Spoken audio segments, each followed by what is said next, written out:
আৰু দিহিং পাটকাই বৰ্ষাৰণ্যৰ মাজেৰে প্ৰায় 1 ঘণ্টা ভ্ৰমণ কৰি আজি মই নামচাং এই আদৰ্শ বিদ্যালয়খনত আহিছোঁ।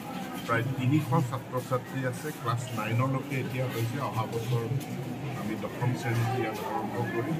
আৰু দেৱজিৎ ঘোষ একেবাৰে অধ্যক্ষ হিচাপে, হেডমাষ্টাৰ হিচাপে বিদ্যালয়খনত যথেষ্ট কষ্ট কৰি যত্ন লৈ বিদ্যালয়খনৰ প্ৰতি ৰাইজৰ সম্পূৰ্ণ আস্থা আহৰণ কৰিছে। আৰু মই ছাত্ৰ ছাত্ৰীসকলৰ লগতো কথা পাতি দেখিছোঁ, তেওঁলোকে খুব ভাল ধৰণে আগুৱাই গৈছে। এই বিদ্যালয়খনৰ বিশেষত্ব হ'ল যে ইয়াত আগতে হাইস্কুল নাছিল আৰু ওচৰে পাজৰে ক'তো নাছিল।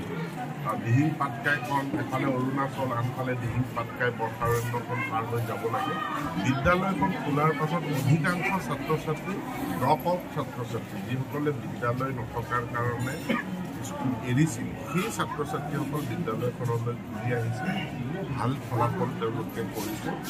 বিদ্যালয়খনৰ আজি অভাৱ যিখিনি আছে সেইখিনি মই স্থানীয় বিধায়ক তৰংগ গগৈ ডাঙৰীয়াক লগত লৈ পেলাই